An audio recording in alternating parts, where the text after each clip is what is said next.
Então show de bola. Pronto. Boa tarde, então, a todos. A partir de agora, nossa aula está sendo gravada. Então, a partir desse momento, então eu vou dar oportunidade ao Leonardo para apresentar o seu trabalho, porque, na verdade, ele iria apresentar na segunda passada, mas a sua internet teve problemas. Então, por isso que eu estou dando essa chance para ele apresentar o seu trabalho agora. Então, Léo, você pode abrir o seu, compartilhar a sua tela, né? E aí. Perfeito.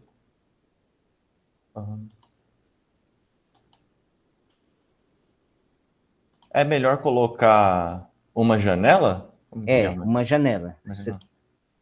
Ah, tá. Estão vendo? Ainda não. Agora vai entrar. Tá certo. Então, Tá certo? com vocês, Lebole vai fazer então a apresentação do seu trabalho. Até mais. Perfeito. Boa tarde, gente. Sou Leonardo. Sou graduando sétima fase de Matemática Bacharelado da UFSC. E o tema do meu semináriozinho de hoje é sobre o princípio de Arquimedes, uma das obras, né? Cada um está apresentando algum tipo, e hoje é do princípio de Arquimedes. E aqui tem uma ilustraçãozinha que eu achei colorido dele, que eu só estava achando em preto e branco. Bom, então só para elucidar basicamente o que eu vou falar, vou fazer uma breve localização no tempo para a gente se situar, até para mostrar um pouco da motivação que levou a ele fazer isso, a isso que eu vou falar, que é a descoberta. Uma retrospectiva histórica, porque não tem como separar a história aqui senão vai ficar simplesmente algo muito matemático, e é isso eu vou deixar como um documento à parte, mas aqui eu vou fazer uma retrospectiva no seguinte sentido: elucidar para vocês como que se deu a motivação do próprio Arquimedes, juntando fatores externos, então, por exemplo, convivência, a cidade que ele estava, situação de guerra, que fez com que ele descobrisse o que descobriu. Aqui o princípio em si, então o tema eu vou entrar nesse terceiro tópico e as referências por final. Então, localização no tempo. Bom, aqui eu creio que todo mundo, quando começa, a gente vai falar sobre os mesmos aspectos, né? Então, coloquei por volta de 287 a.C., porque não se tem algo muito certo. Mas, de todo jeito, ele nasceu em Siracusa, na Grécia. Bom, aqui fica um pouco anacrônico falar que ele foi matemático, físico, engenheiro, filósofo, porque talvez na época não houvesse essas denominações. Mas as contribuições de Arquimedes foram tantas que hoje a gente pode classificar que ele contribuiu tanto para matemática, para física, para engenharia, filosofia, astronomia, e inventou um monte de coisas também. Há quem diga que ele foi o maior matemático da antiguidade, né? Então, ele teve os seus motivos para isso também, né? Contribuiu muito aí para a navegação, como eu vou falar posteriormente. Bom, retrospectiva histórica. Então, basicamente, o que a gente sabe sobre Arquimedes muitas vezes vem como lendas, né? Ou epístolas de uma outra pessoa e tudo mais, troca de cartas. E aqui não é diferente. Então, era uma vez um rei, o professor até já comentou sobre o Hierão. Ele, na verdade, era conhecido como Hierão II, né? E aí o rei de Siracusa, tirano, né, por sua vez, ele estava ouvindo os boatos na cidade de Siracusa de que tinha um cara, um matemático, que estava falando que a matemática estava acima de todas as invenções. Um rei, por si só, ele é preocupado com invenções, né? É preocupado por achar pessoas que possam inventar para ele. Não só em termos de navio, mas porque constantemente o rei está sob guerra, sob ataque, ou fazendo ataque, aí ele precisa de um inventor. Ele ouviu esse boato sobre Arquimedes e foi tirar a prova, né? Falou assim, poxa, palavras, né? Abre aspas. Arquimedes, sois muito presunçoso. E aí, Arquimedes falou a frase clássica que eu gosto muito, dei-me uma alavanca e um ponto de apoio e levantarei o mundo. Vou explicar mais à frente o que seria a questão da alavanca nesse sentido, né? Muitas vezes vocês podem conhecer a frase como dê um ponto de apoio que eu moverei o mundo, também faz o mesmo sentido. E aqui está uma ilustraçãozinha do que seria essa alavanca, esse ponto de apoio, e no sentido literal, não, né, de mover o mundo, mas no sentido de, poxa, com isso eu consigo fazer coisas inimagináveis. E eu já vou mostrar quais são essas coisas. Bom, por que tem essa foto aqui? Porque o rei Herão, ele queria fazer navio para o rei Ptolomeu. E aí, poxa, ele queria fazer um navio grande. Várias tentativas, isso é até engraçado na história, porque várias vezes construíram enormes navios, só que não conseguiram tirar da terra. É engraçado, porque acabou que foi inútil a construção. Porém, aí o rei Herão fala assim, Arquimedes, você não tinha falado para mim que matemática está acima de todas as invenções? Vamos ver se você consegue. Eu preciso construir um navio aqui para o rei Ptolomeu. Será que você pode me ajudar? Eu construí esse aqui que não está saindo da terra. Bom, o Arquimedes falou, claro, deixa comigo. Só que, né, no português formal, ele falou assim, lançarei ao mar vosso navio. E sempre muito confiante, né? O que foi a ideia do Arquimedes, né? Isso tudo ainda na retrospectiva histórica, porque a questão do princípio de Arquimedes vai chegar posteriormente. Bom, estão vendo que tem roldanas aqui? É exatamente isso. Em termos físicos, a roldana pode ser vista como um resumo. O que seria a roldana? Qual que é o benefício? Facilitar o trabalho. E trabalho no sentido físico aqui. Tanto no sentido físico quanto no sentido real. Com um sistema de roldanas fixas e móveis, né, polias e tudo mais, ele conseguiu tirar e aí o Arquimedes conseguia na época levar o navio ao mar quanto poder trazer de volta para a terra. E com isso o navio tanto prometido ao rei Ptolomeu foi construído. É interessante falar disso porque num mundo de guerras, ter um navio bom é completamente pertinente. Então, houveram outros problemas, aí a partir desse momento que o Arquimedes fez esse navio, o rei Herão fala assim, gente, a partir de agora, vamos acreditar em tudo que Arquimedes diz. E é forte essa frase, né? Então, pensa só, imagina, um cara do nada fala que a matemática está acima de todas as invenções, faz algo inimaginável e o rei começa a confiar nessa pessoa e reza a lenda também que tinha algum certo grau de parentesco, Arquimedes com esse rei, não se sabe ao certo, começa a confiar piamente no Arquimedes. Tanto que a seguinte ilustração é um outro desafio, porque o rei ele precisava fazer uma nova coroa, e aí contratou um ouvires para fazer isso. E aí, bom, surgiram algumas dúvidas, né? Será que é 100% ouro essa coroa? Será que de repente o ouvir ele não desviou um pouquinho ali do ouro e colocou alguma outra coisa? Não se sabia. Esse é o problema clássico que motivou ao tema em questão, ao Arquimedes descobrir o que está escrito no tema em questão. Então, bom, ele propôs isso ao Arquimedes, porque ele não conseguia de jeito nenhum saber se era verdadeiro ou falso aquela coroa, se era só ouro ou tinha mais alguma outra coisa. E Arquimedes, essa historinha tá legal, porque eu creio que alguns já têm escutado, né? Tem estudado no colégio e tudo mais.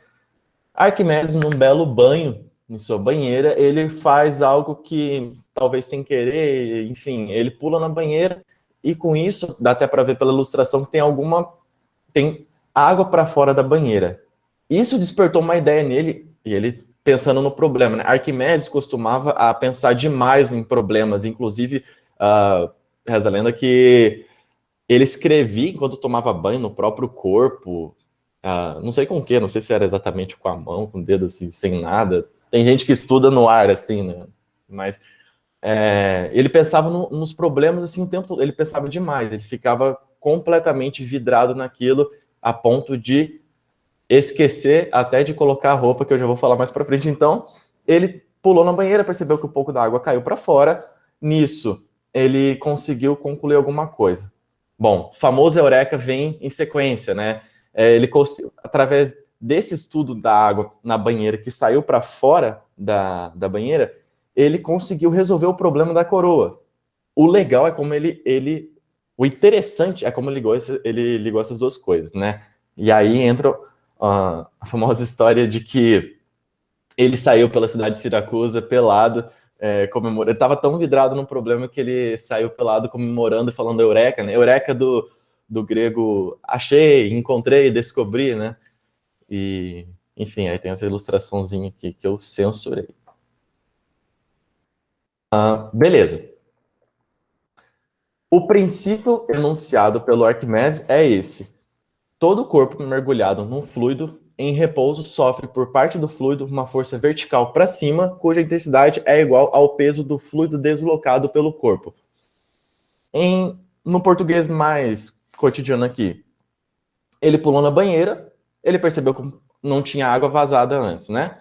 Bom, ele pulou, saiu um pouco de água. O que ele pensou? Poxa, esse tanto de água que saiu corresponde ao tanto do meu corpo que entrou. Basicamente é isso que ele quis dizer.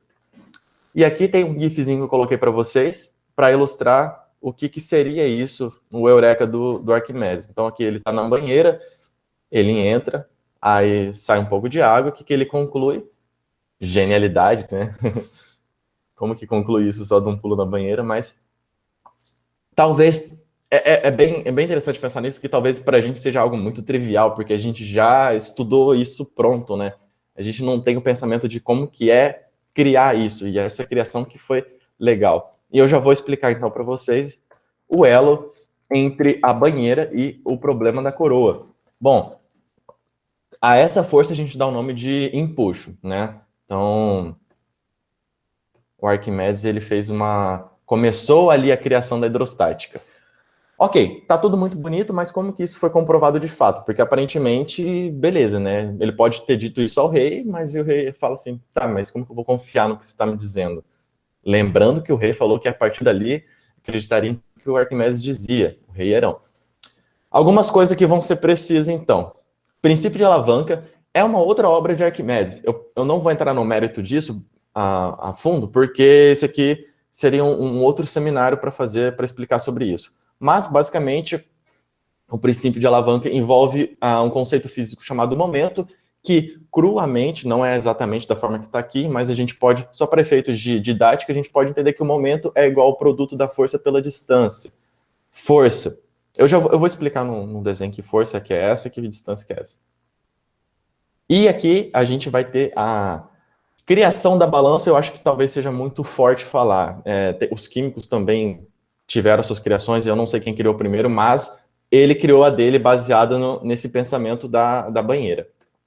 Bom, coloquei duas figuras aqui, basicamente ele concluiu o seguinte, se eu quero equilibrar um corpo, uma pedra, por exemplo, e eu tenho um suporte, um ponto de apoio, eu tenho que fazer uma força tal que essa força vezes a distância do ponto de aplicação até o ponto de apoio tem que ser igual à força que o corpo que eu quero equilibrar faz na barra, por exemplo, essa tábua aqui, vezes a distância do centro de gravidade, que seria o ponto de aplicação aqui, dessa força até o ponto de apoio. Então, momento, força vezes distância, basicamente, se eu quero equilibrar dois corpos aqui pela figura da direita, a força que um faz na barra vezes a distância do centro de gravidade até o ponto de apoio tem que ser igual à força que o outro faz na barra vezes a distância do centro de gravidade até o ponto de apoio. Eu digo centro de gravidade porque fisicamente a gente pode entender que, claro que a gente, em termos de vetor força, cada ponto aqui está fazendo uma forcinha,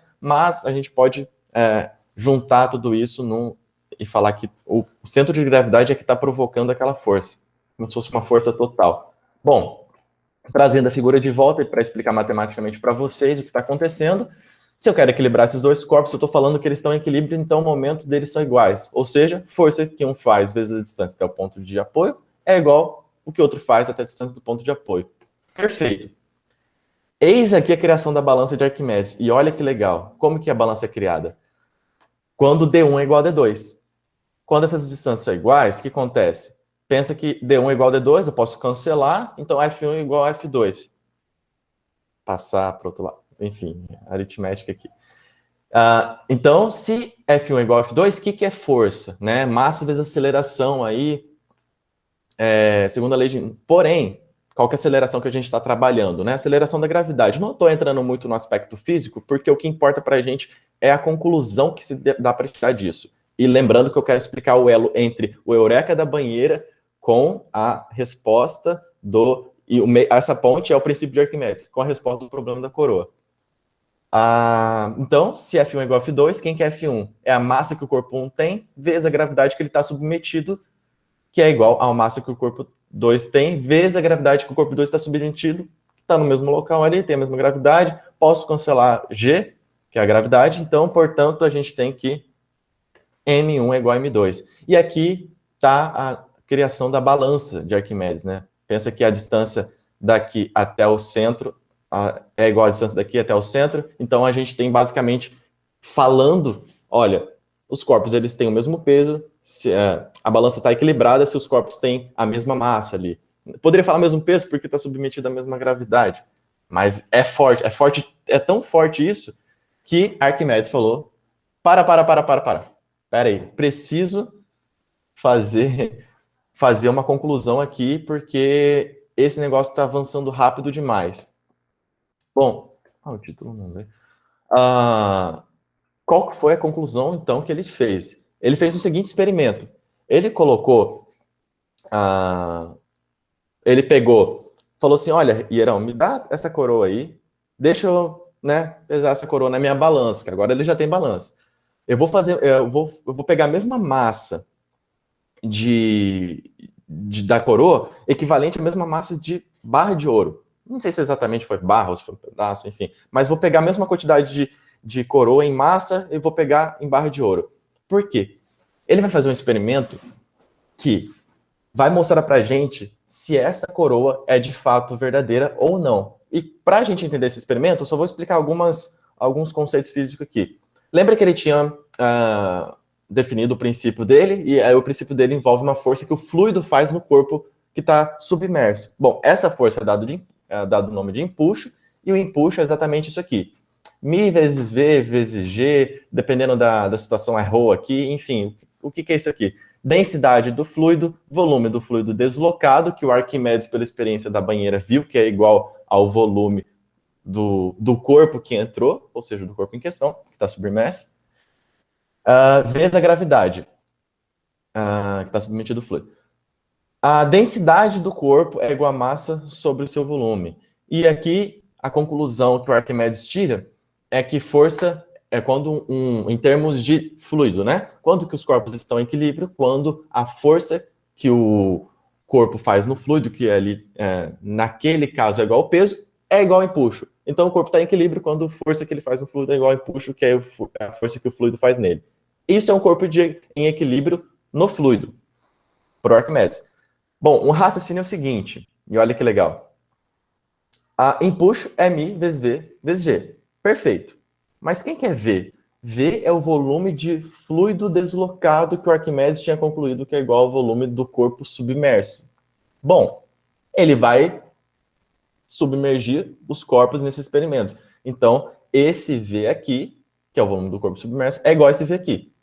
O Arquimedes já tinha definido isso. Beleza, eu vou fazer a seguinte substituição. Isola V aqui, então fica V igual a M sobre D, e substitui aqui. Agora, ele pensou o seguinte, poxa, olha o experimento. Lembrando, a gente tem essa fórmula. Agora, olha para o gifzinho aqui. Esse experimento, aqui é uma espécie de balança que chega em cima, né? A balança começa, vocês percebam que a balança começa igual. Nada vai pesando por um lado nem para o outro, começa equilibrada, depois que ocorre o desequilíbrio. Perfeito, depois que entra no líquido, no fluido. Por que ocorre esse desequilíbrio? Bom, vamos pensar por que ela está equilibrada antes. Porque o Arquimedes já havia pegado a mesma quantidade em massa de ouro, equivalente à massa da coroa. Perfeito, então isso significa que a balança está equilibrada. Mas, poxa, quando ele coloca no fluido, a balança desequilibra. Então alguma coisa tem que estar diferente. A massa não é, porque ele já viu que é igual. Agora a gente olha para a fórmula. Empuxo é igual densidade do líquido vezes a massa do corpo sobre a densidade do corpo vezes a gravidade. Bom, aparentemente, se a coroa fosse verdadeira, fosse só ouro, o empuxo na coroa seria igual ao empuxo na barra de ouro, porque olhem para a fórmula, não tem nenhum aspecto aqui que envolva o formato do corpo. Não tem nada, então o formato aqui não influenciaria. A gente poderia até pensar, a coroa é um pouco pontuda, por isso vai ser diferente. Mas não. Então, o que acontece aqui? Se ele esperava que o empuxo fosse igual e é diferente, alguma coisa mudou na fórmula. Então, a gente olha para a fórmula, o Mi e o G não muda, porque o G é a gravidade, os dois estão submetidos à mesma gravidade, o líquido é o mesmo, então o Mi é o mesmo, a massa ele já havia concluído antes que é igual, tanto que a balança vem equilibrada, percebam no GIF. Portanto, se o empuxo é diferente, por que o empuxo é diferente? Porque reparem pelo GIF que a coroa fica mais para cima da superfície do que a barra, então a força de empuxo que o líquido faz na coroa é maior do que a força de empuxo que o fluido faz na barra, então a densidade dos corpos são diferentes. E é aí que está o pulo do gato. A conclusão é que a densidade dos corpos são diferentes. Se o empuxo é maior, a densidade é menor. Então aqui o empuxo é maior na coroa, a densidade é menor na coroa. Conclusão, tem alguma coisa diferente de ouro na coroa.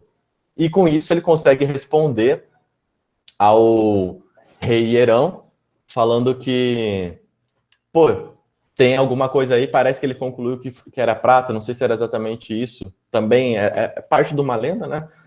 Mas de todo jeito resolveu o problema e deu início à hidrostática, tanto que na hidrostática, o que seria a primeira lei da hidrostática, é referenciada como Teorema de Arquimedes, né? Ou acho que é só isso, não lembro se tem uma outra forma de ver isso. Acho que é Teorema de Arquimedes, e com isso Arquimedes conseguiu dar um avanço muito grande, porque pensa que não só em termos históricos, então, por exemplo, ele conseguiu com isso fazer com que navios mais pesados, porque não sabia, né? Por que navio boia?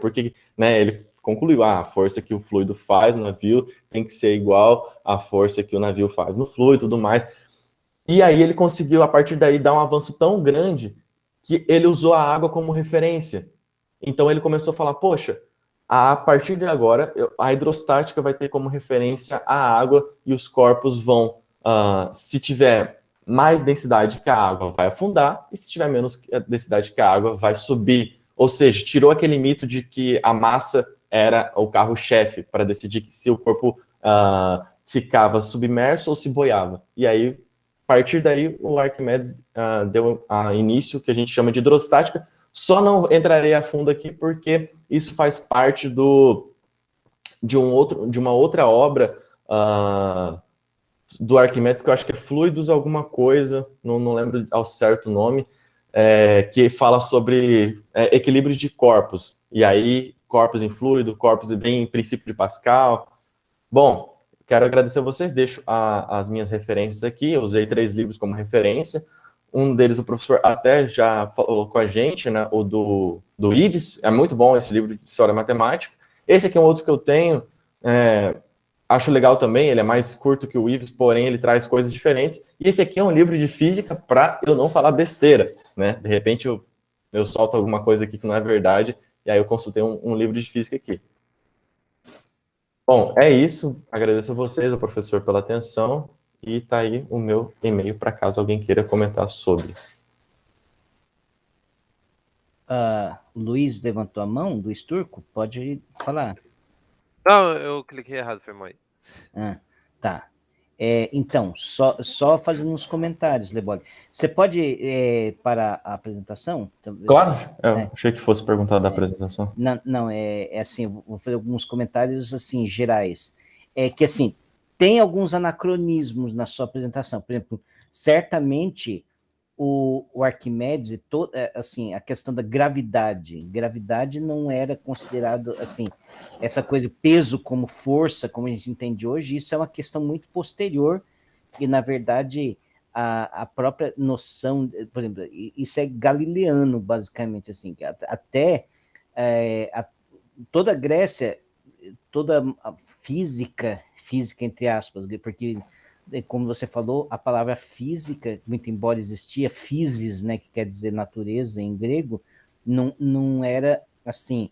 E existe a física de Aristóteles, que é uma obra de Aristóteles, mas a noção de gravidade não existe nesse sentido como uma força, mas sim que, como a Terra era o centro do todo o universo, então tinha, num certo sentido, um ímpeto para que as coisas ficassem no centro, enquanto, assim, Quer dizer, meio que existia a noção natural de que as coisas tinham que ficar na Terra porque era o lugar delas, enquanto o céu era o lugar das coisas celestes. Então, por isso que as coisas caíam de volta, porque o ímpeto delas era ficar aqui na Terra. Então, essa noção de gravidade é muito posterior, e, na verdade, é o Galileu, primeiro que quantificou essa noção de aceleração da gravidade, é o Galileu, e somente o Newton que veio realmente trazer uma noção que existe que é uma força que depende inverso do quadrado da distância, que é proporcional às massas das coisas que estão sendo atraídas. Então você vê que aquelas fórmulas que você fez está correto, mas está correto do ponto de vista hoje em dia. Hoje em dia, isso. Certamente não foi assim que o Arquimedes fez. Okay? Só para deixar claro, assim, talvez assim a experiência tenha sido que a gente não sabe exatamente como que assim a gente supõe que tenha sido desse jeito, porque como tudo que você falou, essa história mesmo está envolta em lenda. O artigo que você citou lá do Arquimedes chama sobre corpos flutuantes. Então ele trabalhou sobre a questão de por que o navio não afunda, né? Essa coisa da flutuação do corpo num fluido. Isso sim, tem a obra do Arquimedes, mas a própria noção de força era complicada. Eu acho que mesmo a noção do que é força, acho que não estava bem claro no o que significa a noção de força como a gente entende hoje. Certamente, faz força aí, vai empurrar, mas assim, mas, por exemplo, a física aristotélica tinha uma noção de força que era mais ou menos proporcional à velocidade. Então, se você parava de fazer força, automaticamente a coisa parava de andar. Assim, eu estava lendo, professor, que o que o Arquimedes dizia era em termos de massa. A única coisa que ele falava, massa, né? Então, quando ele criou, por exemplo, as roldanas para puxar o navio para o mar, ele falava, quando você cria roldanas de uma fixa e as outras móveis para puxar e facilitar o trabalho, mas ele não falava o trabalho, facilita o quê? Diminui a intensidade da massa do objeto em questão. Então, para claro ele, que peso e massa era a mesma coisa. Ele falava diminuir a intensidade de massa. Isso. Então, peso e massa para o Arquimedes é a mesma coisa, que é uma distinção moderna, essa coisa, o que é peso, o que é massa, é uma coisa muito moderna, e é pós-newtoniana. Por exemplo, a própria... Assim, claro que, por exemplo, acho que o Galileu já sabia que força era massa vezes aceleração, mas oficialmente o que a gente vê é o segundo axioma do Newton lá no Principia Matemática, que é onde aparece isso. Então, assim, até senti uma falta de entidades matemáticas nesse tópico, porque fui procurar para ver como que ele escrevia, e basicamente é mais experimento do que... Não, é mais geométrico. Por exemplo, se você vê como que ele fazia, eu mostrei 2 exemplos lá de como ele calculava o volume das coisas, o volume da esfera usando balança. Então, para ele, assim, a coisa pesava, e o que podia ser o peso podia ser a área, podia ser um comprimento, podia ser qualquer coisa. Assim. Então, o importante é que tinha alguma coisa que, tipo assim, que fazia essa coisa de puxar a balança para baixo e equilibrar. Então, podia ser o pauzinho lá, você tipo, divide em infinitas, por exemplo, divide o cilindro em infinitas fatias finas de mortadela, né? Então, cada fatia daquela é o pezinho que está equilibrando, aí você vê as outras 2 fatias na ponta. Então, só para deixar claro, assim, estava bom o seu trabalho, mas é importante ressaltar que esse procedimento contém um anacronismo, não é assim que o Arquimedes fazia, tá? Assim, é claro que para nós é mais confortável pensar com a linguagem que a gente tem hoje em dia do que ficar tentando escavar arqueologicamente como é que os caras pensavam lá atrás, porque isso é um trabalho que na verdade, não vai acrescentar grande coisa em nosso conhecimento atual, mas a gente precisa saber que tem essa distância e resguardar essa distância. Então, estou falando com a linguagem atual, com os parâmetros que a gente tem atualmente, mas certamente não era desse jeito que o Arquimedes pensava, e assim, você viu lá o texto do Arquimedes, então você vê que é qualitativamente diferente. Uhum. Então, só isso. Então, assim, para aqueles que ainda não entregaram, eu estou esperando ainda os artiguinhos que ainda não vi. Assim, eu sei, alguns, os que eu já vi, os que já entregaram, eu já pus lá no Moodle, mas ainda falta do pessoal que expôs na segunda, Lebole também, então tem que entregar o trabalho escrito. Vamos pôr essa semana como limite para todo mundo entregar o trabalhinho, para a gente fechar essa coisa, e aí a gente já passa para a próxima, né, que eu já falei na segunda-feira, da escolha do próximo assunto. Tá, ok, vai chegar logo, professor. Tá, ok. Então, hoje, a gente estava, na aula passada, a gente meio que terminou de falar sobre a Idade Média. Meia-noite eu te conto. Como assim, meia-noite eu te conto? É meme, professor. Então, então eu falei sobre o final da Idade Média e começo da Renascença, que a Renascença, basicamente, é Renascença italiana.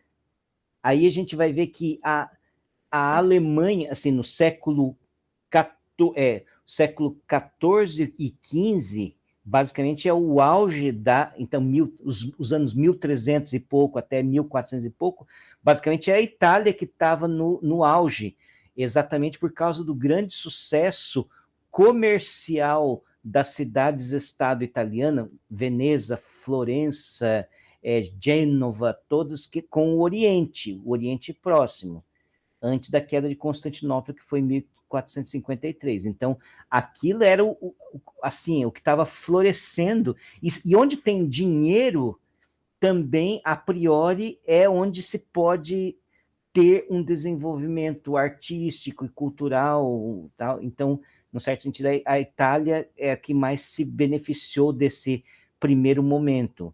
Mas não só, por exemplo, a gente vai ver que logo esse eixo vai se deslocar mais para o norte da Europa, tanto a Alemanha e aí depois Holanda, que a Holanda foi o país mais próspero da Europa lá pelos anos 1500 e pouco, 1600, porque a hora que começaram a descobrir os territórios, os holandeses falaram assim, vamos ganhar dinheiro a rodo com os produtos vindos dessas colônias, que assim, Portugal e Espanha achavam que era só eles que eram donos, mas aí os holandeses resolveram invadir, assim, tanto que invadiram até o Brasil e conquistaram várias terras e ganharam muito dinheiro. E era tudo iniciativa privada, assim, tipo, existia a Companhia das Índias Orientais e a Companhia das Índias Ocidentais. E aí a questão da própria, que eu falei do Mercator, Gerardus Mercator, ele era Flamengo também, então ele era, tem uma estátua dele em Bruxelas, numa praça lá de Bruxelas, e ele que fez aquela coisa do mapa, tal, então, assim, era uma questão, essa questão náutica era uma questão importante para o desenvolvimento econômico também. Mas, por exemplo, por que a gente não vê falar muito de Inglaterra e França nesse período, 1300 e pouco, 1400 e pouco? Porque eles estavam em plena guerra dos 100 anos. O século XIV e o começo do século XV, a Inglaterra e a França, eles basicamente estavam se degladiando numa guerra que durou mais de 100 anos.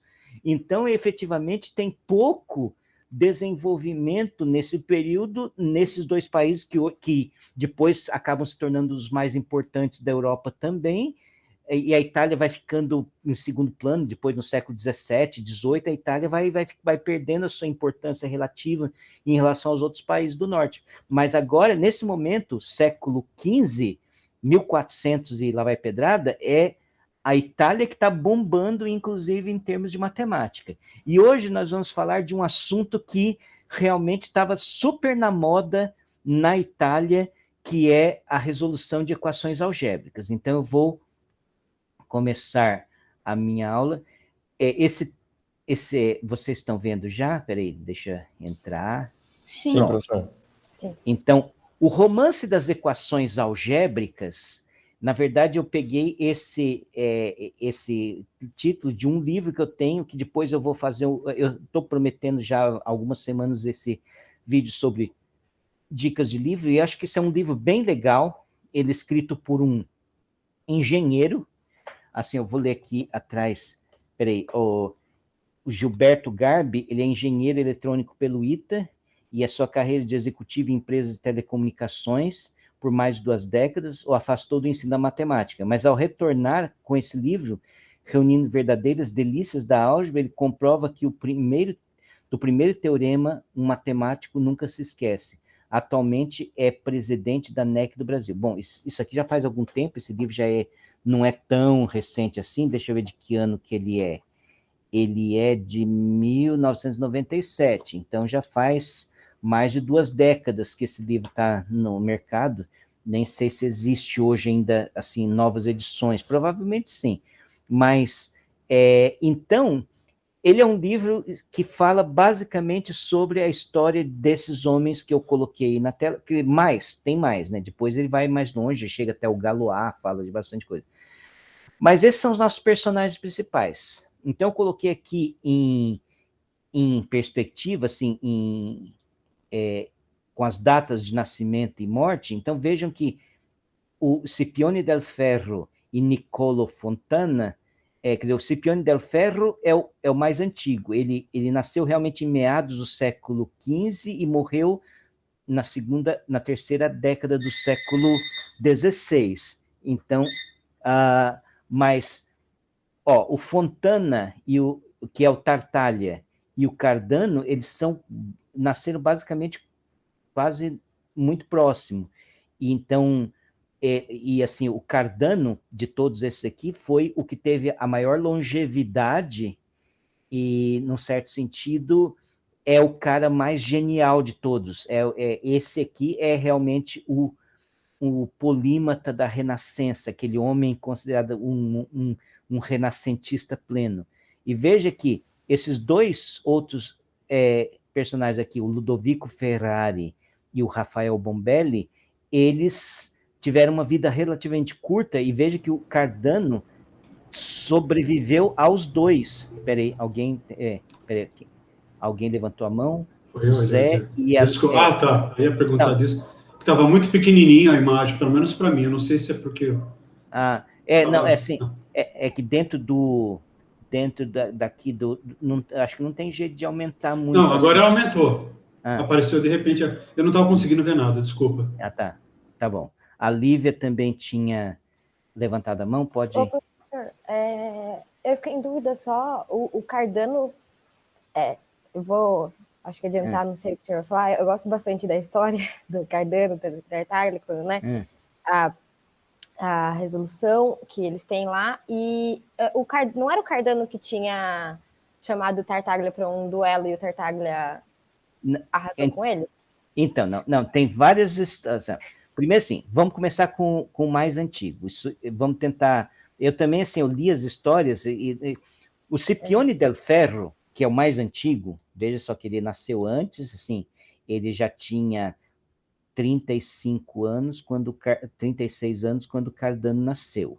Então, ele era, assim, ele era um professor, ele era um acadêmico, e ele lecionava na Universidade de Bolonha.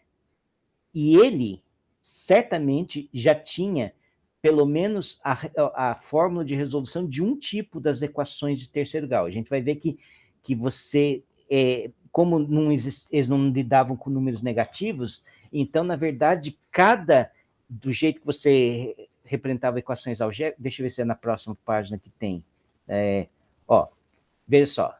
Estão vendo aqui as equações algébricas? Sim. Então, na verdade, se você vê, todas elas, a priori, seriam de características diferentes. Então, é claro que, por exemplo, até o Del Ferro já sabia que você podia eliminar o termo quadrático. Por exemplo, pega uma equação tipo x ao cubo igual a ax ao quadrado mais b, e faz uma substituição x igual a y mais k. Substitui aqui o x por y mais k e abre. Então, veja só, você tem essa aqui você abriu y mais k ao cubo, e aqui você abriu y mais k ao quadrado, e aí pega o termo quadrático, aqui é AY ao quadrado, aqui é 3KY quadrado. Se você fizer 3K igual a A, você elimina o termo quadrático. E o que vai acontecer? Fazendo 3K igual a A, você substitui o K por A sobre 3, né? E aí você faz essa conta e você chega nesta nova forma da equação de terceiro grau, então, só do tipo PY mais Q. Então, na verdade, existiam basicamente essas 5 formas aqui padrão. Então, esta aqui é tranquila, a primeira, ok, né? A primeira, fácil de resolver, você acha a raiz cúbica. A segunda, na verdade, ou é x igual a 0, ou você tem o x como raiz quadrada de P, então isso aqui também é tranquila. Então, você basicamente tem 3 tipos de equações que são problemáticas. E, na verdade, o grande problema do Scipione del Ferro é que ele nunca publicou as soluções dele exatamente por aquilo que você falou, que, na verdade, o modus operandi de como os matemáticos agiam naquela época era no sentido de promover desafios públicos entre os... e aí, um matemático, um contestador, ele propunha problemas para o outro e vice-versa, então quem conseguisse resolver mais problemas, em geral eram problemas que acabavam envolvendo resolução de uma equação. Então, quem tivesse a fórmula secreta para resolver mais tipos de equações era quem ganhava. E o Scipione del Ferro era esse cara. Então, num certo sentido, o Del Ferro, ele tinha esse prestígio e estava na academia, na Universidade de Bolonha, que é a universidade mais antiga da Europa. E ele, assim, nunca publicou, ele tinha um caderninho onde tinha as maiores descobertas matemáticas dele, e ele passou, quando ele morreu, ele passou esse caderninho para o genro dele, deixa eu ver o nome dele, agora eu vou ter que voltar aqui, acho que essa história está aqui na frente. Ó. Então, Scipione del Ferro, a ele é atribuído o primeiro método de resolução de equação de terceiro grau. E não se sabe exatamente se ele tinha resolvido todos os casos, quer dizer, este e este. Quer dizer, são 3 casos de equação de terceiro grau que eram diferentes, porque você só admitia coeficientes positivos. Então, mas os seus resultados estavam no caderno que foi herdado pelo seu genro Annibale della Nave. Então, esse Annibale della Nave, que eu acho que é esse cara que foi disputar com Tartaglia, e aí o Tartaglia tinha uma equação que o Annibale não tinha. Eu acho que eu não lembro exatamente qual que era a história. Então, quer dizer, o Cardano já era muito superior, assim. Vamos lá. Então, o Scipione era um acadêmico de verdade. Então, ele tem outras coisas que além disso, mas quase não se fala. O Tartaglia, ao contrário de Del Ferro, ele não era um acadêmico. O Tartaglia era um matemático brilhante, mas ele trabalhou como topógrafo e como contador. Então, ele era muito mais em termos profissionais, ele não tinha nada a ver com matemática teórica. Ele fazia porque ele gostava, e ele era um gênio também. Ele era um cara muito, assim, que era famoso por participar desses desafios, mas ele em si não tinha não estava dentro da carreira acadêmica. E ele tinha outros interesses científicos. Ele traduziu algumas obras de Arquimedes, ele descobriu, entre aspas aqui, o triângulo de Pascal, ele escreveu um tratado sobre balística, então, inclusive, esse tratado aqui, que eu acho que é Nova Física, tem um nome aqui, que eu acho que a obra mais importante do Tartaglia é esse aqui, sobre balística, e não o tratado, e não coisa sobre terceiro grau. e ele calculou o volume de tetraedros não regulares, então ele era um matemático profícuo também, muito embora ele não tenha trabalhado na carreira acadêmica. E isso era comum naquela época. Não, hoje, você ser matemático, é muito difícil que você seja um matemático puro, por exemplo, e não esteja envolvido na carreira acadêmica.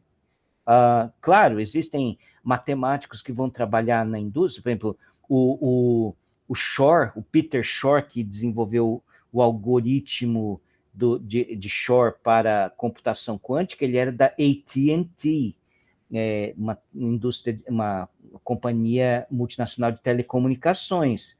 Tem caras que tem um sujeito que faz teoria topológica de campos, e ele é da Microsoft. E, na verdade, ele foi contratado pela Microsoft, que ele estava usando essas ideias de teoria topológica de campo, eu estou tentando lembrar o nome dele, em computação quântica. Então, quer dizer, tem caras que estão trabalhando para iniciativa privada, em laboratórios ou indústrias mesmo, que são matemáticos, mas isso é uma raridade. Em geral, você vê matemática numa universidade. Naquela época, muito menos. Naquela época, assim, as universidades eram poucas, então, assim, quem estava lá dentro da universidade tinha aquele caráter de prestígio, era não só o prestígio intelectual, mas um prestígio no sentido que ele era o inventor da computação quântica, é um físico. Certamente, o próprio Feynman fez uma série de palestras sobre computação quântica na época que ele trabalhava na Caltech. Mas assim, você, na idade, nesse começo, as universidades Bolonha, Oxford, Cambridge, você estar lá dentro, você tinha que ter, assim, além da prestígio intelectual, você tinha que ter também prestígio no sentido social, você tinha que ter um QI, num certo sentido, para você estar lá dentro. Não era assim, simplesmente, a meritocracia não funcionava muito bem. E o QI era, porque as universidades estavam francamente ligadas à igreja, muito embora as universidades não eram da igreja, mas você estar lá dentro, você tinha que ser, num certo sentido, autorizado pelo clero, pela hierarquia da igreja. Porque se você falasse alguma coisa que fosse herética, você era caçado dentro da universidade. Então, quer dizer, a igreja tinha forte influência sobre o que era e o que não era ensinado dentro da universidade. Então, você tinha que ter um certo QI, e esse QI era externo, era alheio à própria noção do conhecimento em si, que era reproduzido dentro da universidade. Tinha a ver mais com outros fatores. Então, Tartaglia não era um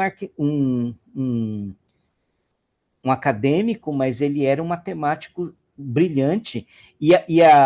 Então, assim, certamente todo mundo sabia que o Tartaglia tinha uma solução. E aí a gente viu que o Tartaglia e o Cardano são mais ou menos contemporâneos.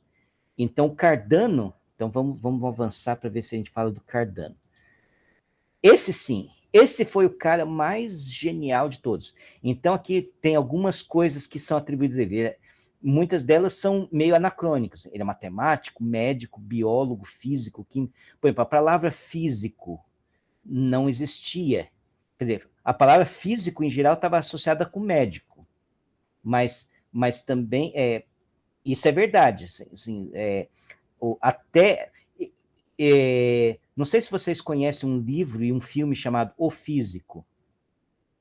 O Físico, na verdade, é a história de um médico, mas isso é um erro de tradução, porque veio de The Physician, e physician em inglês é médico, e físico em inglês é physicist. Mas eu descobri que, por alguma razão, tem algum filme em português que no tempo colonial se chamava O Físico. Chama o físico para vir, que era chama o médico para vir aqui. Então, atribuía-se a palavra físico realmente a médico, muito mais do que a gente... que eu não imaginava que fosse assim.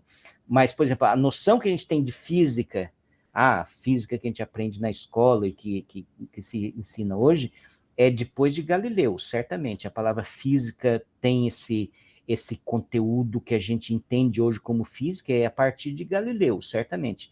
Tanto que ele é cognominado como o pai da física moderna. E química também. Química era outra coisa que é muito mais recente até, porque a gente entende química do ponto de vista moderno a partir de Lavoisier. Isso já é século XVIII. Então, quer dizer, antigamente você era um alquimista. Então, e em geral os alquimistas também tinham, quem era alquimista assim que trabalhava com essa coisa? Eram médicos também. Para você pensar no Theophrastus Bombastus von Hohenheim, que é conhecido como Paracelsus, que era um médico suíço e que ele é o maior nome considerado atribuído à questão da alquimia. Então, os médicos, por quê? Porque os médicos ficavam tentando coisas assim para curar a vida das pessoas. Então, quem era médico, e o Cardano era médico. Ele tem, a maior parte das obras escritas do Cardano é sobre medicina. Sim, sobre medicina. Mas ele também era astrólogo, astrônomo, também outra distinção que naquele tempo não se tinha muito bem, quer dizer, um astrônomo era astrólogo e vice-versa, não se tinha muita essa distinção que a gente tem hoje moderna. Isso talvez também vem depois do Newton, depois do Galileu. Você separar essas duas noções de que é astronomia, que você estuda o movimento dos planetas, dos astros, de uma forma matemática, de uma forma racional, e que é a astrologia, que você entende a simbologia que os astros fazem. Então, essa coisa só foi separada, também é uma coisa muito moderna. Então, naquele tempo não tinha essa distinção. E ele era escritor, filósofo, e era jogador também. Ele era um cara que gostava de uma jogatina, e por causa dessa jogatina, ele escreveu um dos livros mais importantes, que foi um livro sobre a teoria da probabilidade. Então, por exemplo, assim, as obras mais importantes dele, o Ars Magna, né, que é onde tem as soluções da equação cúbica. Então, no Ars Magna, na verdade, assim, como é que aconteceu? Pelo que, assim, de tanto ler essa história, assim, tem várias versões, ele sabia que o Tartaglia tinha uma solução, que o Tartaglia também escondia, porque era um trunfo dele para ganhar debates, ganhar competições matemáticas. Então, o Tartaglia escreveu em forma de uma poesia as soluções da equação cúbica para o Cardano, mas ele fez o Cardano jurar que nunca ia publicar. Mas o Cardano descobriu que o Scipione del Ferro, muito tempo antes, já tinha essas mesmas soluções. E o genro dele, que tinha o caderninho, mostrou, em algum momento, o Cardano teve acesso ao caderninho do Scipione del Ferro, depois que o Scipione já tinha morrido, e viu o caderninho do del Ferro por causa do genro dele. E aí, então, ele não se sentiu mais na obrigação de manter em segredo a solução, porque outra pessoa já tinha feito antes do Tartaglia aquilo. Então, aí por isso que ele publicou, e o Tartaglia se sentiu traído por essa coisa, e a partir daí, o resto da vida do Tartaglia foi tentar sabotar o Cardano por causa que ele se sentiu traído. Espera aí, deixa alguém... Leboli levantou a mão. Pode falar, Leboli. Professor, eu queria comentar da pergunta de antes do duelo.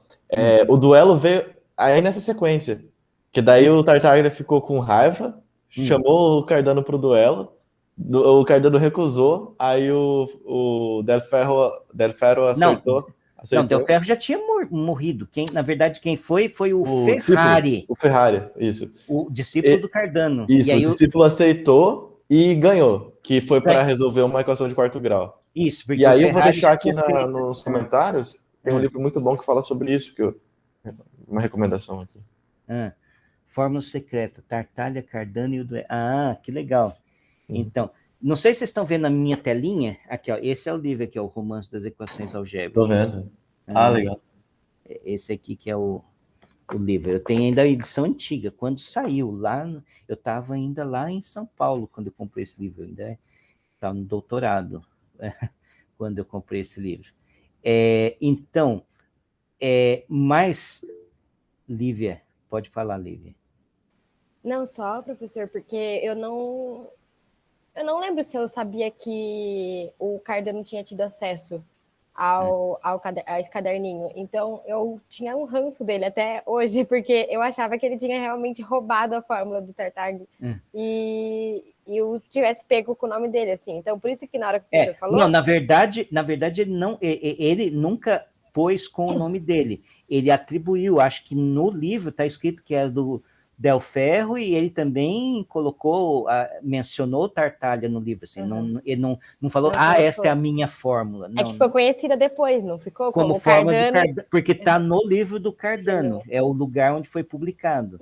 Mas eu acho que no livro ele não fala que a fórmula é dele, ele coloca fórmula de Scipione Del Ferro e de Tartaglia, coloca... me desmistificou um pouco, assim, a visão que eu tinha dele, porque eu já pensava, nossa, esse cara foi muito na maldade, né? Eu achava dessa forma, assim, eu não sabia. Não quer dizer que ele era um flor que se cheire, mas no certo sentido, não nesse ponto. Agora, por exemplo, assim, só falando um pouquinho mais, né, dele, por exemplo, vocês conhecem uma coisa que tem debaixo do carro, que é o eixo Cardan, então ele também tinha invenções mecânicas. Ele não só... Então, assim, ele é um cara que trabalhava com matemática, ele era médico, e ele tinha invenções mecânicas. Então, assim, ele é um cara realmente um polímata, como a gente conhece, assim. E esse é o espírito da Renascença. E outro livro que ele é importante é o Opus Novus Proportionibus, que é onde tem, por exemplo, o teorema do binomial. Então, aquela coisa que a gente fala... A gente conhece hoje como binômio de Newton, mas, na verdade... O Newton que ele fez foi ampliar aqueles expoentes para expoentes que não eram inteiros. Essa que foi a sacada do Newton. Mas essa coisa de teorema, e mesmo triângulo de Pascal. Bom, na verdade, desde a Índia, na China, tem registros de que eles já sabiam aqueles números. Não sei por que ficou conhecido como triângulo de Pascal. Se tanta gente... Então, nesse Opus Novus Proportionibus também tinha triângulo de Pascal, que seria triângulo de Pascal, um século antes de Pascal, e tinha teorema do binomial, aquela coisa de x mais y elevado a n, aí tem aquela formulinha lá que aparece as combinatórias e tal, então isso aí já tem lá nesse livro. E o livro Liber Deludo Alea, que é um livro sobre probabilidade, então foi a primeira obra escrita sobre teoria da probabilidade na história. Então, quer dizer, esse cara realmente era, de todos eles, ele era o cara maior gênio e também de maior prestígio, porque ele também era rico, ele também era professor da Universidade de Bolonha. O Cardano também foi perseguido pela Santa Inquisição por causa de um livro que ele escreveu, porque ele escrevia livros filosóficos também. Então, assim, ele tem tudo, assim, tudo que pode se ter de um renascentista pleno é o que o Cardano tinha. Então, aconteceu várias coisas com ele. Deixa eu avançar. Então, vamos falar um pouquinho sobre a solução de Del Ferro, Tartaglia, Cardano. Na verdade, o Cardano não inventou ele, mas ele que publicou e está no livro dele. Então, vamos pegar uma solução de uma equação desse tipo aqui. X ao cubo igual a px mais q. Então, qual que é a sacada? Chamar x de a soma de dois números, a mais b. Então, se você eleva x ao cubo e desenvolve, então é o cubo do primeiro, mais 3 vezes o quadrado do primeiro vezes o segundo, mais 3 vezes o primeiro vezes o quadrado do segundo, mais o cubo do segundo. Então, essa parte dos 3 vezes, tralalá, você pode fatorar dessa forma. 3 vezes a vezes b, vezes a mais b. Bom, mas o a mais b é x de novo. Então, ficou x ao cubo igual a alguma coisa vezes x mais um número. Então, se você compara isto com a equação original, então o seu p teria que ser 3 vezes ab, e o seu q, o seu coeficiente q, teria que ser a ao cubo mais b ao cubo. Bom, então, se você levar ao cubo o p, você vai chegar à conclusão que a ao cubo vezes b ao cubo é igual a p ao cubo sobre 27. porque A vezes B é P sobre 3, então você eleva ao cubo, dá P ao cubo sobre 27. E qual que é a vantagem? Então você tem dois números, A ao cubo e B ao cubo, cuja soma é Q e cujo produto é P ao cubo sobre 27, então A ao cubo e B ao cubo são raízes desta equação quadrática, e cuja solução está aqui. Então, com isto, você tem duas soluções para A ao cubo e B ao cubo, então você quer o A e B, então só extrair raiz quadrada, a raiz cúbica. Então, a raiz cúbica do A ao cubo, raiz cúbica do B ao cubo, tanto faz quem que é o A, quem que é o B aqui nessa história. Então, você tem essa soma, que ainda você pode colocar numa forma mais mnemônica dessa maneira. Então, essa aqui é a famosa fórmula para a equação de terceiro grau. Assim, então, sim, então a ideia é muito simples. A ideia é simplesmente entender o x como a soma de duas coisas. E com isso você consegue chegar. Isso é um Ansatz. Então, o Ansatz é uma palavra em alemão que os físicos gostam muito de usar. O que é um Ansatz? Um Ansatz é um chute, uma ideia que você tem de você quer resolver um problema, mas você não sabe por onde, você não tem um mecanismo, uma metodologia estabelecida para isso. Então você faz um chute, assim, você faz, suponha que a minha solução é desta forma, e aí você põe lá e tenta ver o que você consegue.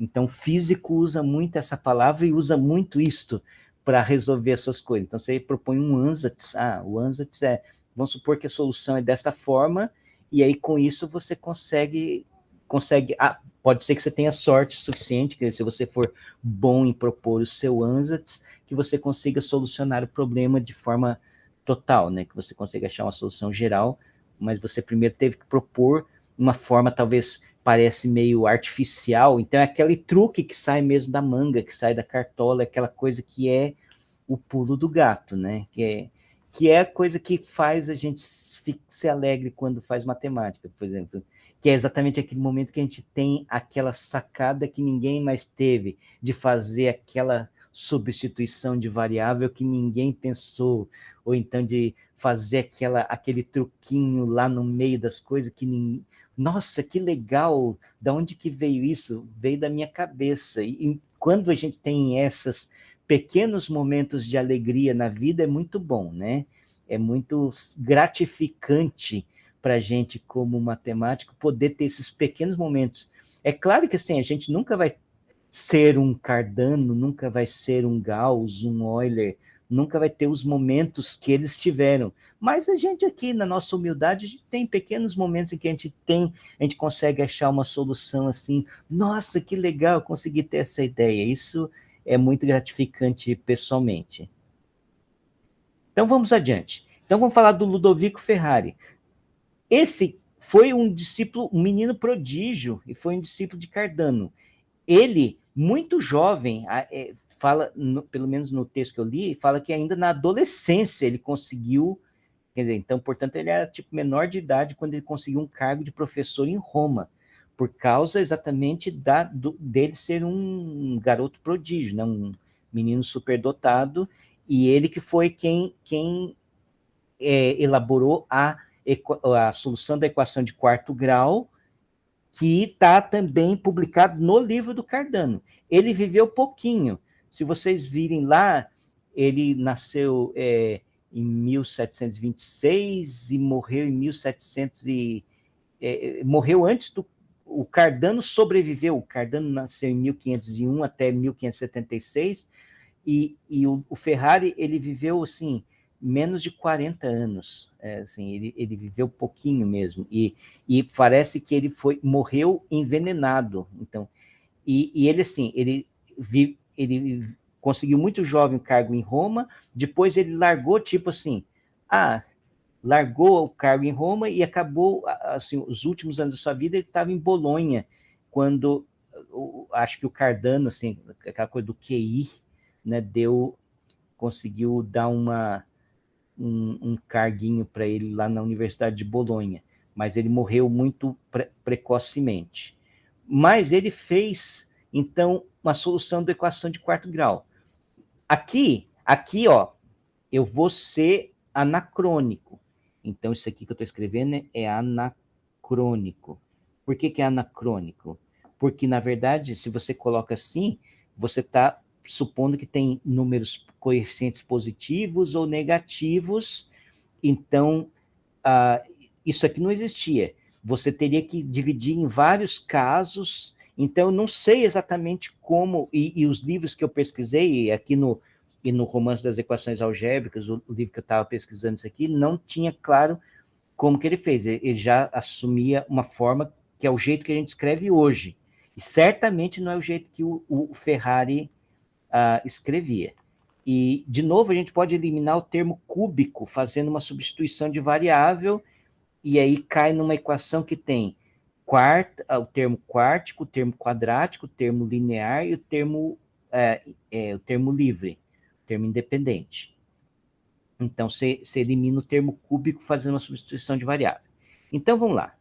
Você tem uma equação desse tipo, e qual que é o lance? Então, pega o termo linear e passa para o outro lado, que é o aljabro lá. Então, você joga ele para o outro lado, e aí você, nesse ponto aqui, veja que aqui parece uma coisa quadrática, uma coisa que é elevado ao quadrado.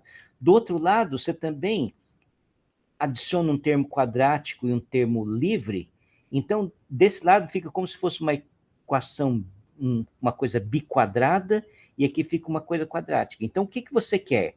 Então, o que é o desejo? Queremos que ambos os lados sejam quadrados perfeitos. Então, você quer uma coisa assim, tipo x ao quadrado mais θ ao quadrado igual a x mais, sei lá, sigma ao quadrado. E aí você extrai a raiz quadrada e você cai numa equação de segundo grau e termina. Basicamente, essa é a ideia. Então, você quer que tanto o lado de cá quanto o lado de cá sejam um quadrado perfeito. Então, para ser um quadrado perfeito, o que acontece? Para que ambos os lados dessa equação sejam um quadrado perfeito, é necessário que seus discriminantes, o delta, pensa aqui uma função de quarto grau, que é e aqui também, mas pensa ela como sendo a variável aqui sendo x quadrado, então o y igual a x quadrado, então é y quadrado mais p mais alfa y mais r mais beta. Então você vai calcular o delta do lado de cá e calcular o delta aqui. Então, delta aqui fica p mais alfa ao quadrado menos 4r mais beta, isso tem que ser zero, e do lado de cá o delta é q ao quadrado menos 4 alfa beta. Então, aqui você já tira o beta em função do alfa. O p e o q são conhecidos, p, q e r são números conhecidos, e aqui você já elimina você já põe uma das variáveis em função da outra, o beta em função do alfa. E agora, vamos lá. Então, você tem isso aqui, o beta eu já coloquei em função do alfa, então, e esse cara é igual a zero. É o delta dessa primeira parte aqui, eu só recopiei. Então, agora vamos substituir esse beta pelo que ele é. Então, agora ficou uma equação totalmente em alfa. Então, se você multiplica por alfa, você vai chegar nessa equação aqui de terceiro grau. Então, aqui você tem uma equação de terceiro grau. Bom, equação de terceiro grau já é carne de vaca para essa turma. Então, eles já sabem como é que resolve a equação de terceiro grau. Então, uma vez que resolve a equação de terceiro grau, acho o alfa, e aí acho o beta, que depende do alfa, e aí, lembra, aí está as raízes quadradas, porque quando você acha o alfa e eu acho o beta, você vai chegar numa equação do tipo, como eu falei, x ao quadrado mais θ ao quadrado igual a x mais sigma ao quadrado. E aí, portanto, se você extrai a raiz quadrada, você vai ter que x ao quadrado mais θ é igual a mais ou menos x mais sigma. Aí você cai numa equação de segundo grau. É que eu estou deixando aqui na forma original, mas esse cara do lado de cá é o x ao quadrado mais θ ao quadrado. E esse cara que está aqui dentro é o x mais sigma ao quadrado. Por isso que eu estou extraindo a raiz quadrada. Eu não estou extraindo a raiz quadrada dessa expressão, já de uma expressão que eu descobri que tem, uma vez que eu descobri quem que é o meu alfa, eu vou lá, substituo, a hora que eu substituo o alfa e beta, que vai depender dos parâmetros P, Q e R, isso aqui vira um quadrado perfeito e isso aqui também. Os dois lados aqui viram um quadrado perfeito. Então é disso que eu estou falando. Aí você resolve a equação de segundo grau e acabou. Então, quer dizer, é uma trabalheira miserável, mas efetivamente esse é o processo. Então ele é mais como um algoritmo do que como uma fórmula. Enquanto a equação de terceiro grau, você pode pensar ela como uma fórmula, porque tem lá, chega a x igual a q sobre 2 mais raiz de q ao quadrado mais 4 menos p ao cubo sobre 27. Tudo aquilo lá, né? E depois a outra raiz. Então, aqui não, você tem um algoritmo. Substitui aqui, força esse cara e virar um quadrado perfeito, aí você tem duas variáveis duas constantes que você tem que acertar, só que elas são soluções de uma equação de terceiro grau, resolve a equação de terceiro grau, substitui lá, vai cair em dois quadrados, aí extrai a raiz quadrada e resolve a equação de segundo grau. Então é esse algoritmo. Então tem mais a ver com algoritmo do que com fórmula. Então não existe uma fórmula fechada assim, x igual a assim, aquela coisa imensa que seria o que a gente esperaria. Então é diferente o procedimento. Então esse aqui é então a equação do quarto grau. E finalmente eu vou falar um pouquinho do Rafael Bombelli. O Bombelli foi um matemático brilhante também, que não teve carreira acadêmica, ele nem teve formação universitária, ele foi treinado por um outro engenheiro, chama engenheiro hidráulico, mas eu não sei se isto é uma coisa anacrônica também. Provavelmente ele cuidava de cano e cuidava de instalações, eu não sei o que ele fazia, mas ele não ganhava dinheiro com matemática. Mas ele escreveu uma obra em italiano. Isso é importante, porque, por exemplo, Cardano, ele era um acadêmico. Então, ele era obrigado a escrever na língua franca das pessoas que eram cultas na época, que era o latim. Então, a obra do Cardano é totalmente escrita em latim. Enquanto o Rafael Bombelli escreveu essa obra, L'Algebra, parte maggiore dell'aritmetica. Então é uma obra em italiano onde tem, entre outras coisas, regras para calcular, regra de cálculo com número negativo. Sabe aquela mais com menos dá mais? Não, menos com menos dá mais com menos dá menos, essas coisas. Então ele tinha, basicamente, essas regras de sinais. Então, no certo sentido, é a primeira vez que se tem a noção de que a álgebra, veja só, que vai acontecer uma mutação ao longo dos séculos da álgebra de ser simplesmente técnicas de resolver equações para o estudo de conjuntos que têm operações. Isto, basicamente, é o que ocorreu na virada do século XIX para o século XX. A álgebra deixou de ser a ciência das equações para se tornar a ciência das estruturas, o estudo das estruturas algébricas. Então, os conjuntos que têm operações. E, no certo sentido, o Bombelli foi o primeiro que fez uma coisa sistemática de entender como é que funcionam as operações. Então, número negativo com número positivo, o que tem que dar? Então, no certo sentido, quase como se fosse assim, primeira vez que você tenta elaborar uma apresentação axiomática das operações. É claro que ainda não pensa essa coisa de associatividade, comutatividade, isso era carne de vaca, óbvio que é comutativo, a soma, a multiplicação, óbvio que é comutativo, ninguém ia se preocupar com essas coisas, óbvio que é associativo, ninguém ia se preocupar se você multiplica os dois últimos e depois multiplica com o primeiro, ou multiplica os dois primeiros e depois multiplica com os últimos. Isso é uma coisa que é muito mais recente em termos de preocupações de um matemático, mas, num certo sentido, o que o Bombelli fez com essa coisa de dizer, se você multiplica número positivo com positivo dá positivo, se você multiplica número negativo com negativo dá positivo, isso aí já é, num certo sentido, uma tentativa de estruturação.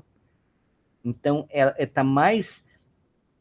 É uma apresentação mais preocupada com a natureza das operações que você faz com os números do que propriamente com a resolução de algum problema específico. Então, isso é um salto de qualidade interessante. É um salto de qualidade, assim, em termos teóricos, em termos conceituais, que é relevante de a gente pensar o que está acontecendo aqui. E o Bombelli se deparou com essa equação. Veja só, x ao cubo igual a 15x mais 4. É fácil ver que se você coloca 4 aqui é a solução, porque 4 ao cubo é 64, 15 vezes 4 é 60, mais 4 é 64. Então, 64 igual a 64. Então, x igual a 4 é uma solução, ó, tá na cara, você quase que mata qualquer solução. Tá, então vamos usar a fórmula. Então, o P aqui é igual a 15, Q é igual a 4. Então, P sobre 3 dá 5, Q sobre 2 dá 2, porque é isso que tem que aparecer aqui na fórmula. Então, x vai ficar raiz cúbica de 2 mais raiz de menos 121, mais raiz cúbica de 2 menos raiz de menos 121. Opa! Deu pau aqui. Porque, a priori, olha só. O que você tem? Em tese, aquela fórmula, você teria que pôr os números lá e achar a solução da equação. Ele é uma fórmula geral. Você sabe qual que é a solução. Então, a solução, aquele número 4 tinha que aparecer. E aí você põe lá os números e dá um negócio que você não sabe nem o que significa. O que significa raiz quadrada de número negativo?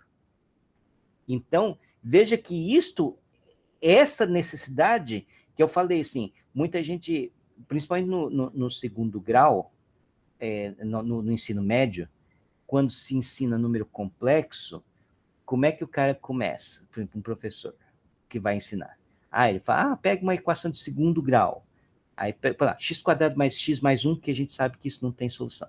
Então, aí você vai lá, x quadrado mais x mais 1, vai dar o quê? Menos 1 mais ou menos raiz de menos 3 sobre 2. Isso que são as duas raízes dessa equação de segundo grau. Mas raiz de menos 3 não tem. Então vamos falar que tem raiz de número negativo. E aí começa. Não, isso nunca foi problema. Quando uma equação de segundo grau batia lá no delta e era negativo, então eu já sabia que não tinha raiz, não tinha solução e pronto, acabou. Não precisava ficar se incomodando. Veja, aqui o problema é diferente. Você sabe que a equação tem solução, você sabe qual é a solução, você tem uma fórmula geral para calcular a solução, e você põe lá e dá errado. E dá uma raiz de número negativo. Então, aí tem realmente um problema sério.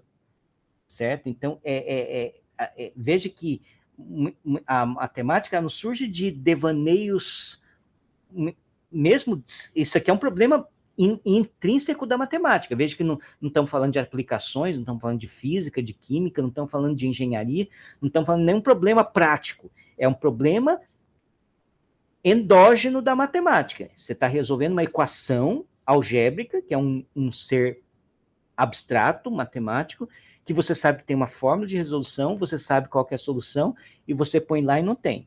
Então, surgiu um problema que a sua própria matemática está travando. Então, por um lado, você sabe que tem solução, por outro lado, você põe lá na solução e acha uma coisa que ninguém sabia lidar com aquilo. E o Bombelli, ele meio que também deu um salto. Ele fez também um ansatz. Ele fala, vamos supor que dá para você tirar a raiz quadrada do número negativo. Vamos supor que essa primeira raiz cúbica aqui, de 2 mais raiz de menos 121, é alguma coisa da forma A mais raiz de menos B, e 2 menos raiz de menos 121 é o A menos raiz de menos B. Veja que isso aqui é um ansatz. Isso é ansatz. Quer dizer, você tá propondo que ele tenha esta forma particular, que é mais ou menos assim, tipo, tem um cheiro de ser dessa forma, mas ele não tinha nenhuma razão a priori para pensar que fosse dessa forma. Ok? Então, veja só, que quando você faz isso, então se você soma esses dois, o raiz de menos B some, então fica 2A, E se você somar o lado de cá, você sabe que uma das soluções é 4. Então, essa soma aqui teria que dar 4. Então, 2A igual a 4, A igual a 2. Então, você já, a priori, já achou quanto que o A vale. Então, vamos lá substituir. Você tem isso aqui, o raiz cúbica de 2 mais raiz de menos 121 é 2 mais raiz de menos B, e o raiz cúbica de 2 menos raiz de menos 121 é 2 menos raiz de menos B. Então, eleva ao cubo. Eleva esse aqui, o primeiro ao cubo. Então, esse cara ao cubo vai dar 2 mais raiz de menos 121, e aqui ao cubo vai ficar cubo do primeiro, mais 3 vezes o quadrado do primeiro vezes o segundo, mais 3 vezes o primeiro vezes o quadrado do segundo, mais o cubo do segundo. Ok? Isso aqui, eu elevei isso aqui ao cubo. Tá. Então, agora vamos juntar as coisas. Juntando as coisas, ó, o raiz de menos 121, e isso eu acho que ele entendia que isso aqui é a mesma coisa que ficar menos 1 vezes 121, então isso aqui ele sabia que era raiz de menos 1 vezes raiz de 121, que isso ele sabe calcular que dá 11, então isso aqui é 11 raiz de menos 1. Isso aqui ele sabia, com as regras que ele tinha estabelecido, ele sabia fazer essa conta. Então, por isso que eu estou pondo aqui 11 raiz de menos 1. E do lado de cá, eu estou pondo, juntei tudo que não tinha raiz, tudo que tinha raiz, então 8 menos 6b tem que dar 2, e 12 menos b tem que dar 11. E o raiz de menos b, menos 1. Então, se você coloca b igual a 1, você vê que isso aqui funciona. Porque aqui dá 11, aqui dá 2, e aqui dá raiz de menos 1. Então o A é igual a 2 e o B igual a 1. E com isso você tem a solução. Então, claro que aqui ele só achou uma das raízes, mas uma vez que você acha uma delas, na verdade aquela fórmula de equação de terceiro grau sempre funcionava assim, você acha uma raiz, e aí depois você fatora, né, e aí resolve a equação de segundo grau, né? É assim que funciona.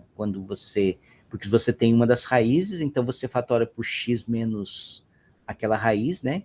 E aí o que você tem no final das contas é uma raiz de uma outra raiz, que é as outras duas raízes que são soluções de uma equação de segundo grau. Você já eliminou uma raiz dessa história. Isso eles também sabiam fazer. Mas o que eu ia falar? Bom, então aqui é a questão do Bombelli, e aqui começa toda uma história que é a história que vai culminar nos números complexos. Mas quando que os números complexos foram realmente entendidos como a gente entende hoje? Com Gauss, começo do século XIX. Então, veja só, aqui estamos falando de 1500 e, sei lá, deixa eu só ver que ano que o Bombelli, eu vou dizer rapidinho, eu estou só voltando aqui minhas.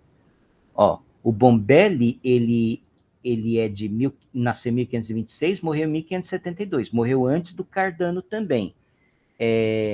Então, em 1500 e pouco, em 1800 e pouco, que foi quando o Gauss fez a coisa com números complexos. É claro que o Euler já trabalhava com números complexos assim à vontade. O Euler já nadava de braçada com os números complexos. Ele que descobriu aquela forma do E elevado a I θ igual a cosseno de θ mais I seno de θ. Então já sabia fazer muita coisa. Mas sempre aquela noção de que o I era uma coisa que você usava para fazer conta e funcionava, mas assim, então ele era um artifício. Veja só, apareceu lá, raiz quadrada de menos 1, então já não era uma coisa assim desconhecida desde o século XVI.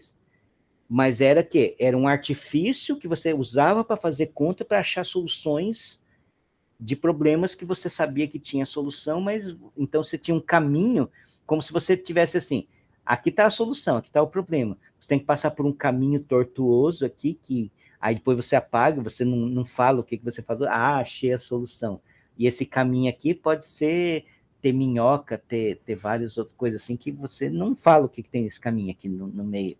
Mas, então, mesmo assim, aí veio Viette, veio muita gente, e o Euler, como eu falei, que trabalhavam com número complexo, faziam coisas com números complexos, porque número complexo passou a ser interessante para fazer trigonometria.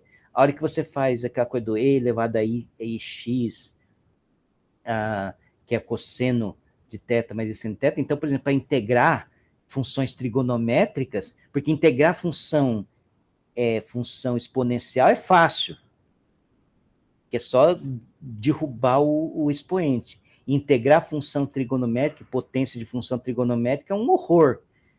Então, quer dizer, se você juntar, eu sei, quero integrar uma função que é quadrado lá de seno e tal, mas aí se você junta com cossenos, talvez isso fique mais fácil, porque aí você consiga juntar e fazer uma exponencial complexa e você integra muito mais rápido, depois acha a parte real, a parte imaginária, e está aí a sua resposta. Então tem muita coisa. Então, para fazer conta, o Euler já percebeu que o número complexo funcionava, que era uma beleza. Mas assim, o que era o número complexo, isso demorou. Na verdade, tem um cara que era um engenheiro, ainda no século XVIII, final do século XVIII, que ele descobriu que o I podia ser entendido como uma rotação de 90 graus. Foi a primeira pessoa que, acho que é Caspar Wessel, o nome dele. Foi o primeiro cara que realmente entendeu o que deveria ser um número imaginário. E aí depois tem o Argand e o Gauss. Hoje a gente fala que é Argand e Gauss, o plano. Mas sim, quer dizer, o Gauss, né? Vamos falar que é Gauss. Então põe o número complexo no plano. Então o número complexo tem duas componentes. Então você pode pensar que ele é um ponto no plano. Mas é diferente. Quer dizer, é claro que é a mesma coisa. Você pensar que dá uma rodada, né? Você multiplicou por I, você rodou assim. Aí multiplicou por I de novo, você rodou mais uma vez, então você multiplicou por -1. Então é interessante, quer dizer, você multiplica 2 vezes por I, multiplicou por I de novo, então é a mesma coisa que você virar para trás. Então, você multiplicar por -1. Então tem uma intuição geométrica interessante, mas ainda não tinha essa noção de de fazer uma geometria analítica. Então, quer dizer, só no século XIX é que os números complexos passaram a ser entendidos como geometria analítica do plano.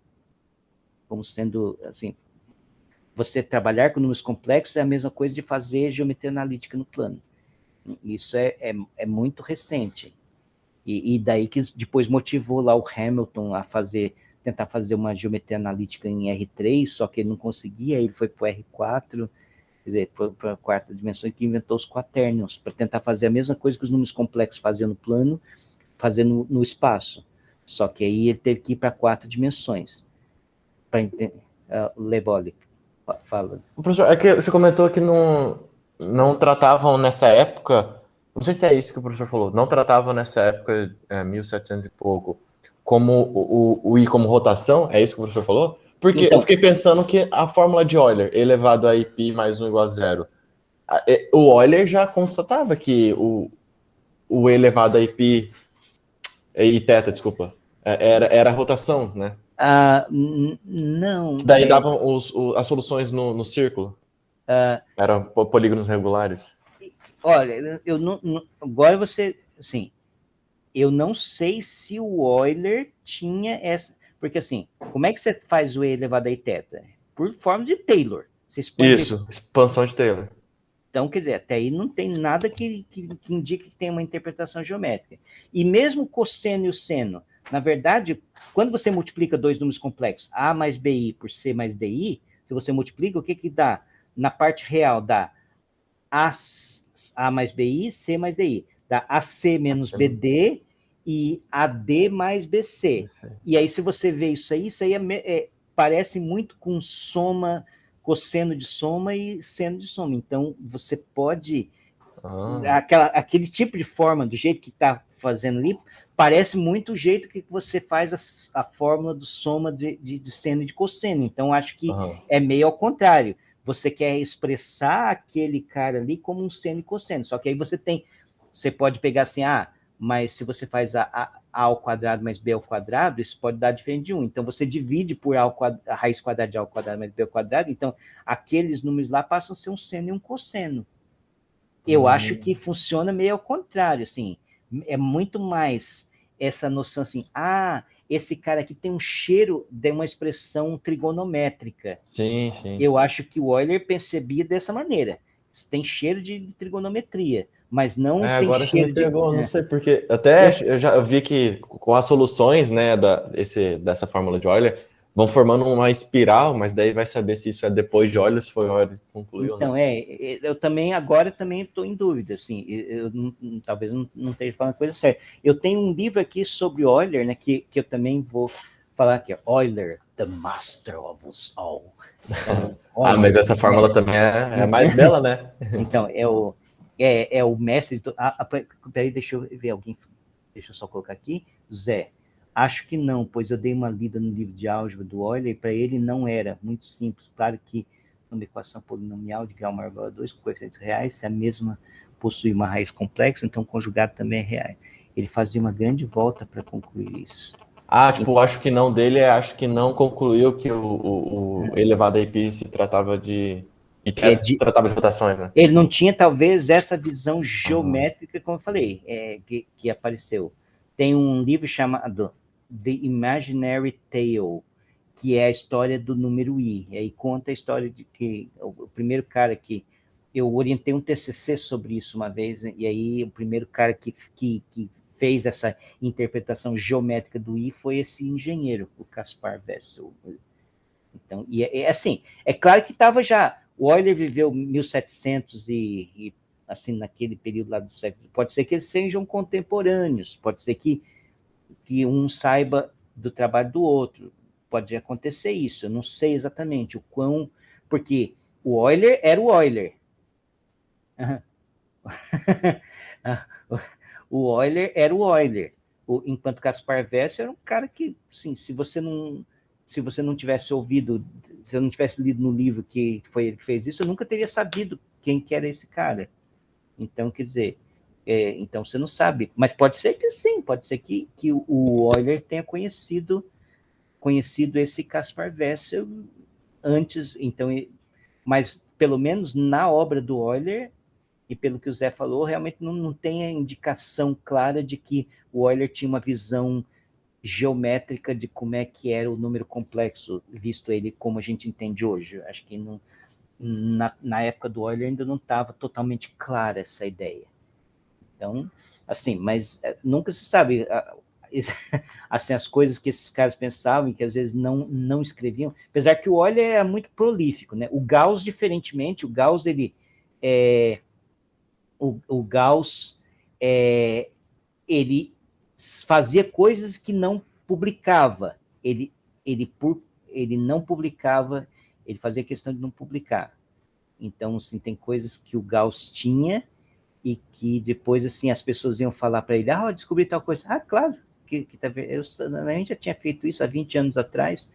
Então, o Gauss tinha meio um complexo meio de Newton, que o Newton também fazia isso, ele fazia as coisas, não publicava, e as pessoas vinham para ele e falavam, eu fiz isso, eu também sei, eu também fiz, já 20, 30 anos atrás, já sabia desse negócio. Então, mas o Euler não, o Euler, ele escrevia muito, tanto que até hoje eu acho que não tem uma tradução, ainda existe hoje em dia um esforço de se traduzir toda a obra do Euler do latim para as línguas vernáculas. Então, certamente não deve ter toda a obra do Euler ainda em inglês, 100%, assim, tudo, porque deve dar dezenas de volumes grossos, assim. É muita coisa que o Euler fez, que escreveu. Então ele era um escritor prolífico, né? Eu acho que ele não parava de escrever coisas, né? Então, mas não, por exemplo, eu não sei toda... Começou em 1984 e não sei se terminaram. Esse esforço de tradução, né? O Zé, eu lembro que quando a gente estava na faculdade, né? O Zé é meu contemporâneo de faculdade, ele fez graduação junto comigo. E aí a gente já gostava do Euler desde aquela época e tinha a gente soube dessa história de que estavam fazendo a tradução das obras do Euler. Mas não sei, né? Agora vai bem rápido, mas até recentemente, no Archive, às vezes eu via, assim, aparecendo um artiguinho, naquela parte History and Overview, e aí era assim, esta aqui é uma tradução do Euler, apareceu o título que era em latim, do que o Euler tinha feito, e basicamente era isso. Ainda tem, no Archive, às vezes aparece um ou outro artiguinho que são traduções do Euler.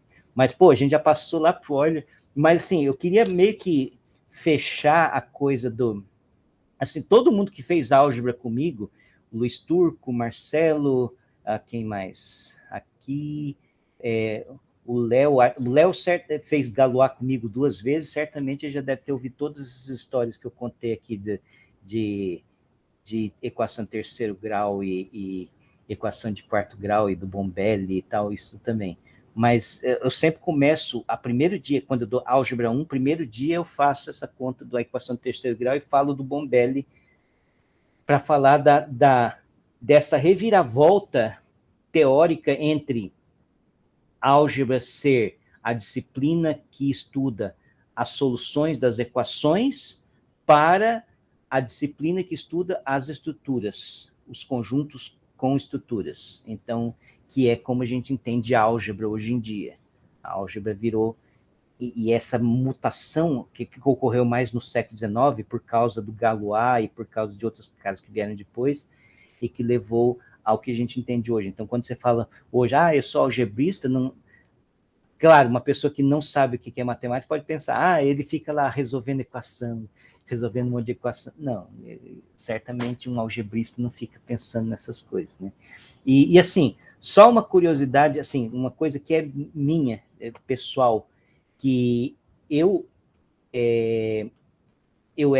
fiz física, né? E assim, eu achava que a minha área, se eu fosse um dia me dedicar à matemática, eu iria me dedicar à geometria, porque o físico, acho que ele se atrai mais pela geometria. A geometria parece mais interessante, parece mais assim fértil e as ideias parecem mais visuais. Mas ao longo do tempo eu fui descobrindo que realmente o meu ponto estava em álgebra. E aí eu fui de físico, fui virando algebrista assim ao longo do tempo. E eu curto muito mais fazer coisas algébricas hoje em dia do que coisas geométricas. Não que eu perdi totalmente o interesse por coisas geométricas, mas eu acho muito mais difícil ter um insight, ter uma ideia realmente relevante, principalmente fazer pesquisa em geometria hoje em dia, que você tem que conhecer técnicas pesadíssimas e basicamente técnicas de análise, né? Você fazer geometria hoje em dia, basicamente, grande parte é fazer análise, é conhecer, fazer solução de equações diferenciais, conhecer espaço de funções, é uma coisa muito mais analítica do que propriamente geométrica, você fazer geometria hoje em dia. Enquanto a álgebra, ela vai para mundos cada vez mais abstratos, mas assim, é uma coisa gostosa, é uma coisa que vai sendo natural, assim. Então, assim, a gente muda, né, com o passar do tempo, e acabei descobrindo que a álgebra era a coisa que eu realmente gostava mais de fazer, assim.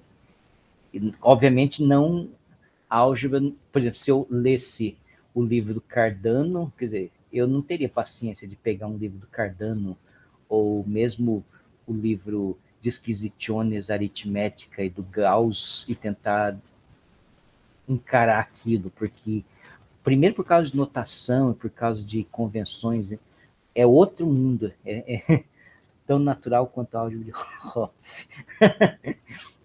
A álgebra de Hopf caiu no meu colo por causa da física, na verdade. E os físicos estavam interessados no final da década de 80 e 90 em álgebra de Hopf por causa dos grupos quânticos. É por causa disso que eu acabei entrando nesse mundo. Mas foi por outras razões que tinha a ver com física, né? Na verdade, todo físico sonha em revolucionar o universo, em unificar os campos, em descobrir uma teoria que unifique todas as interações e faça aquela revolução. E quando a gente entra, a gente tem aqueles sonhos, quando a gente entra na faculdade, a gente tem um pouco de sonhos megalomaníacos. Logo a gente cai na realidade, a gente sabe que a gente não é um Einstein, a gente não vai conseguir fazer aquilo, em geral não dá certo. esses nossos sonhos megalomaníacos, mas, no certo sentido, eles motivam a gente a continuar aprendendo coisas.